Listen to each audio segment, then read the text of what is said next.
bienvenidos a N4T. Hoy, nos adentramos en uno de los capítulos más oscuros de la historia argentina y su inquietante eco en el presente, los vuelos de la muerte. ¿Están listos para confrontar la verdad y cuestionar las narrativas que intentan blanquear el horror? Primera parte, el terrorismo de Estado en acción. Entre 1976 y 1983, Argentina fue sometida a una dictadura cívico-militar que implementó el terrorismo de Estado de la forma más brutal. Una de sus herramientas más siniestras fueron los vuelos de la muerte. ¿En qué consistían? En secuestrar, torturar y luego arrojar personas, vivas o muertas, desde aviones al mar o al Río de la Plata. El objetivo era doble: aniquilar opositores y hacer desaparecer sus cuerpos, borrar toda evidencia, asegurar la impunidad y sembrar un terror paralizante. Esta no fue una ocurrencia aislada. Fue un método planificado y ejecutado con la maquinaria del Estado, una política de exterminio. Desde centros clandestinos de detención como la ESMA o Campo de Mayo, las víctimas eran preparadas. Les inyectaban sedantes, a menudo con el engaño de una vacuna, para adormecerlas. Luego, desnudas o con ropas mínimas, eran arrojadas al vacío desde aeronaves militares como los Electra, los Esquivan, uno de los cuales fue repatriado en 2023 como prueba del horror, o los Fiat G-222 y Twin Otter del Ejército. El informe Nunca Más de la CONADEP, en 1984, comenzó a desvelar esta atrocidad. Testimonios de sobrevivientes como Juan Carlos Carpati, que dibujó croquis de cómo operaban en Campo de Mayo, fueron cruciales. Incluso represores como Adolfo Esilingo confesaron con escalofriante detalle cómo la orden emanaba de las altas cúpulas navales, estimando unas 4.400 víctimas solo por esa fuerza. ¿Se imaginan la coordinación necesaria para tal barbarie? Centros de detención, bases aéreas, personal médico, pilotos. El equipo argentino de antropología forense fue clave. Identificaron restos de las fundadoras de Madres de Plaza de Mayo Azucena Villaflor, Esther Careaga, María Ponce de Bianco y de las monjas francesas Léonie Duquet y Alice Domon, arrojadas al mar. Sus cuerpos, con fracturas compatibles con caídas desde gran altura, hablaron desde la muerte. Los responsables fueron múltiples: el Ejército, la Armada, la Prefectura, la Policía Federal e incluso la Fuerza Aérea Uruguaya bajo la Operación Cóndor, esa alianza criminal de dictaduras sudamericanas. Y las víctimas, miles: militantes, sindicalistas, estudiantes, periodistas, abogados, mujeres embarazadas cuyos hijos fueron apropiados. Se estima que solo por Campo de Mayo pasaron unos 5.000 desaparecidos. Los juicios, aunque tardíos y llenos de obstáculos, han logrado algunas condenas. La Mega Causa ISM probó judicialmente los vuelos. En 2022, exmilitares fueron condenados por los vuelos desde Campo de Mayo. Justicia, aunque sea parcial, frente al intento del crimen perfecto. Segunda parte: negacionismo, revisionismo y resistencia en el gobierno de Javier Milei. Avancemos al presente, a la Argentina bajo Javier Milei. ¿Qué sucede cuando desde el propio Estado se intenta reescribir la historia, minimizar el horror o, directamente, negarlo?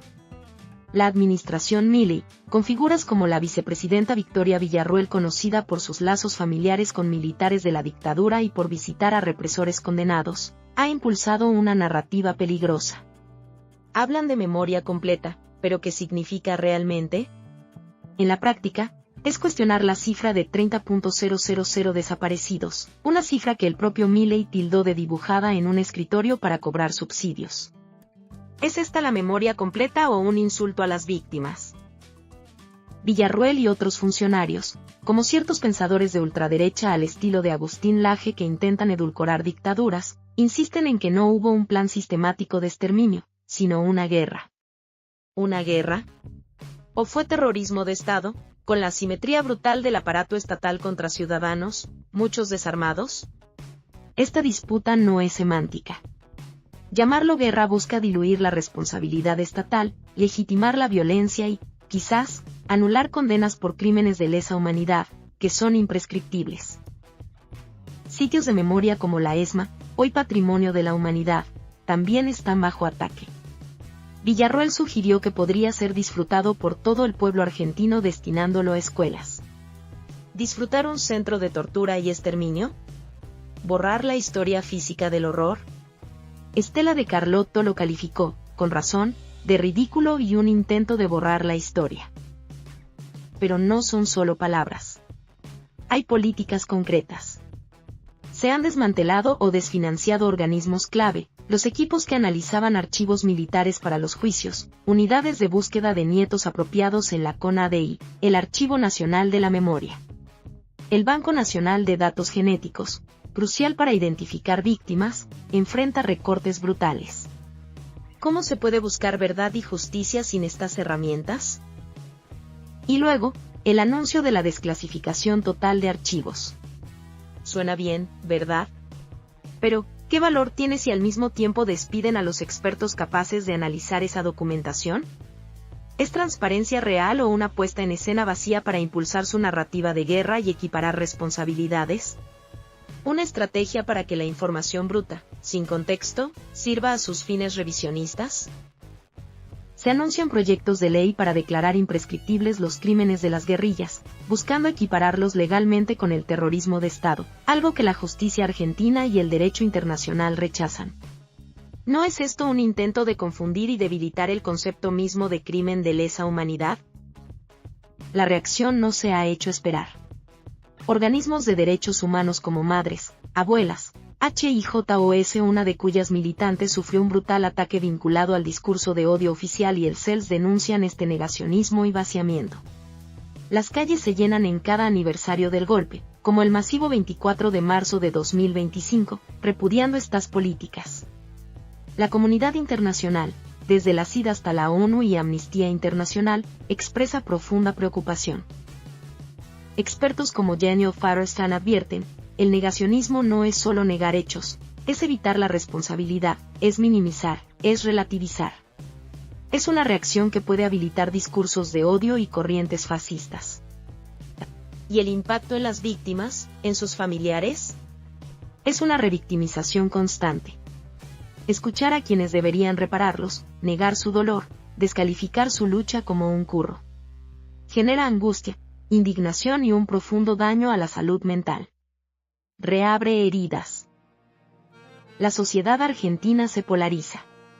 Se enfrenta la memoria construida con dolor y evidencia, contra un revisionismo que busca impunidad. Los vuelos de la muerte fueron la cúspide de la crueldad estatal. La lucha por la memoria, verdad y justicia ha sido ejemplar. Pero hoy, el negacionismo gubernamental en Argentina es una amenaza real. No solo ofende el pasado, sino que socava la democracia y los derechos humanos. La resistencia de la sociedad civil es, más que nunca, la última barrera. La memoria no es solo recordar, es una herramienta para que el horror, nunca más, se repita. Ni en Argentina, ni en ningún lugar del mundo. Sigan en sintonía con N4T. Cuestionen todo. Defiendan la verdad.